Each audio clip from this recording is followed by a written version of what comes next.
티토서 파노라마. 하나님이 행해 주신 교리와 성도들이 행해야 할 의무. 디도서와 디모데전서는 사도 바울에 의하여 같은 시기에 믿음의 아들들에게 보내진 목회 서신입니다. 바울은 어떤 사람들을 명하여 다른 교훈을 가르치지 말게 하기 위해서 디모데를 에베소에 머물게 하였고, 부족한 것을 바로잡고 각 성의 장로들을 세우게 하기 위해서 디도를 그레데에 머물게 했습니다. 디모데전서의 절반 분량인 디도서는 디모데전서의 요약이라 할 수가 있습니다. 이처럼 짧은 목회 서신임에도 불구하고 디도서의 두드러진 특징은 핵심적인 교리들을 담고 있다는 점입니다.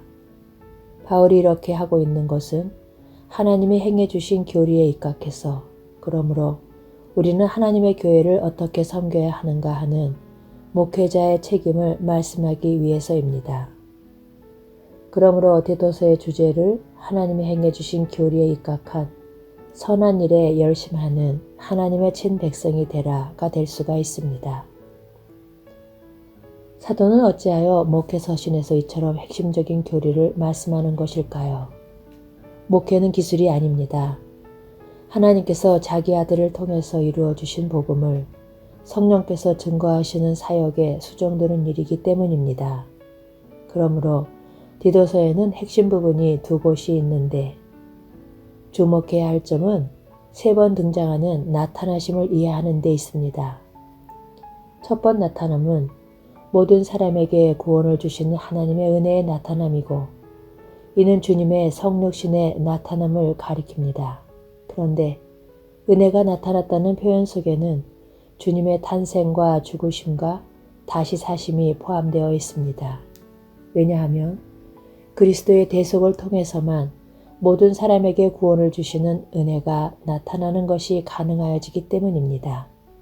두 번째 나타나심은 구주 예수 그리스도의 영광의 나타나심입니다. 이는 주님의 재림을 가리킵니다. 이처럼 주님의 초림과 재림을 말씀하는 바울 사도의 의도가 무엇일까? 이는 초림과 재림 사이를 살아가는 성도들이 어떤 삶을 살아야만 마땅한가를 말씀하기 위해서입니다. 근신함과 의로움과 경건함으로 이 세상에 살고 합니다. 근신은 자신과의 관계요, 의로움은 이웃과의 관계이고, 경건함은 하나님과의 관계를 나타냅니다. 세 번째 나타남은 우리 구주 하나님의 자비와 사람 사랑하심을 나타내심입니다. 이는 하나님이 우리에게 어째서 이렇게 행해 주셨는가를 말씀함인데, 우리에게 자격이나 공로가 있어서가 아니라 전적으로 하나님의 자비와 사랑하심 때문이라는 것입니다. 이처럼 은혜와 영광과 사랑을 나타내심으로 우리에게 어떤 변화가 일어났는가? 크게 5가지를 말씀합니다. 첫째는 불법에서 우리를 구속하여 주셨다고 말씀합니다. 구속이란 대신 값을 지불하고 자유케 해주심을 가리키는데, 우리는 죗값에 팔린 사탄의 노예였습니다. 이를 구속해 준다는 것은 죗값인 사망, 즉 대신 죽어주심으로만 가능해지는 것입니다. 그래서 그가 우리를 대신하여 자신을 주셨다 하고 말씀하는 것입니다. 신구약을 막론하고 죗값에 팔린 자가 하나님의 백성이 되는 방도는 구속을 통해서뿐임을 명심한다는 것은 중요한 요점입니다.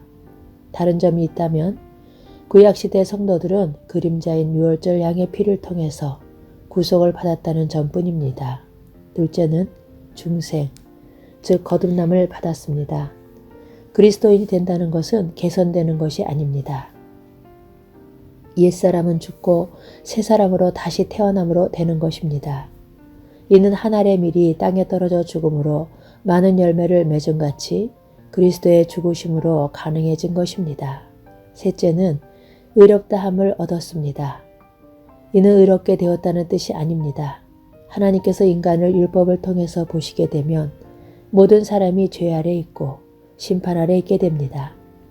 오직 우리를 대신하여 정죄를 받으신 예수 그리스도의 십자가의 피를 통해서 보실 때에 의롭다고 여겨주실 수가 있으신 것입니다. 그러므로 칭의 교리는 우리를 정죄감에서 자유하게 해줍니다. 하나님의 은혜의 보좌 앞에 담대히 나아가게 해줍니다.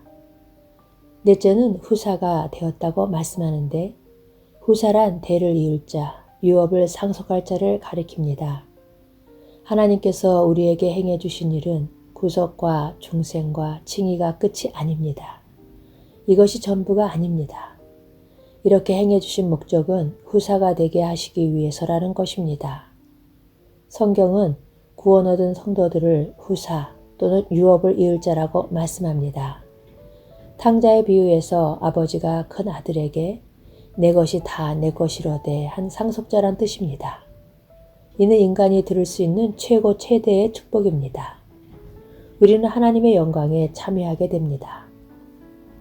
하나님 나라를 상속받게 될 자들입니다. 다섯째로 우리 몸의 영화를 암시해주고 있습니다.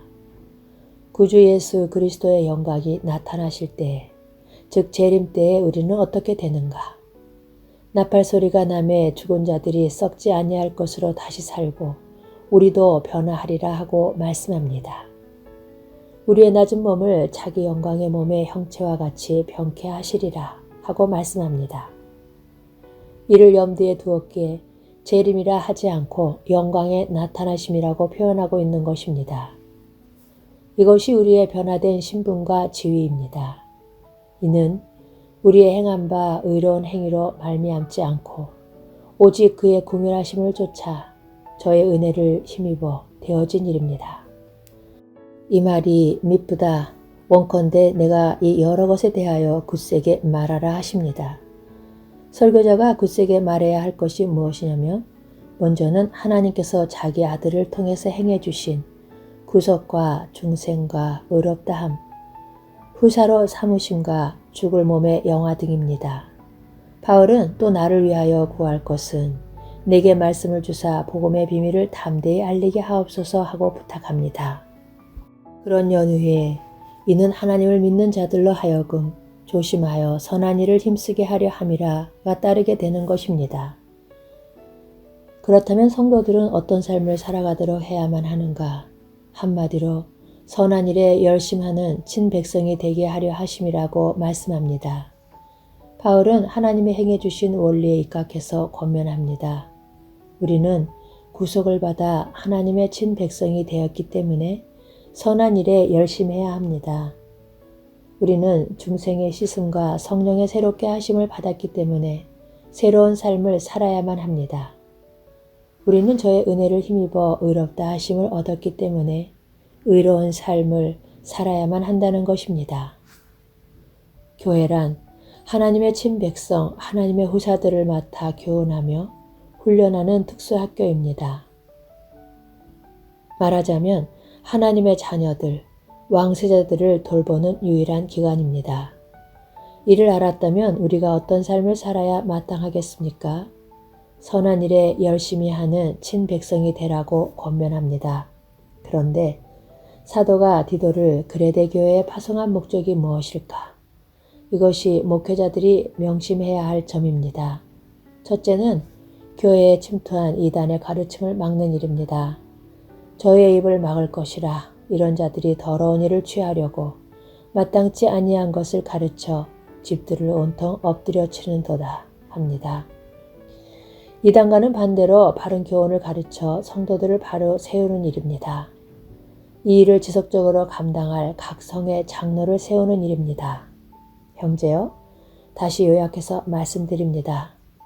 먼저 하나님이 행해 주신 일을 굳세게 선포해야만 하고 그리스도의 대속으로 말미암아 하나님의 친백성이 되고 중생과 의롭다 하심을 얻어 하나님의 후사가 되었습니다.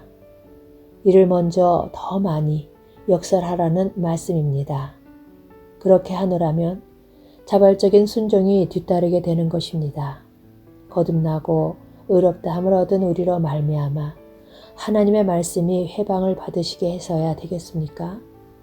후사가 되고 영화롭게 될 자녀들로 말미암아 아버지의 이름이 모독을 받으시게 해서야 되겠습니까?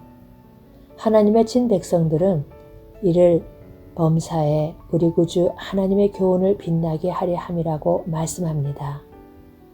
하나님의 교훈을 빛나게 하십시다. 이 세상 사는 동안 근신함과 의로움과 경건함으로 살아가면서 두 번째 나타나심을 사모하십시다. 아멘.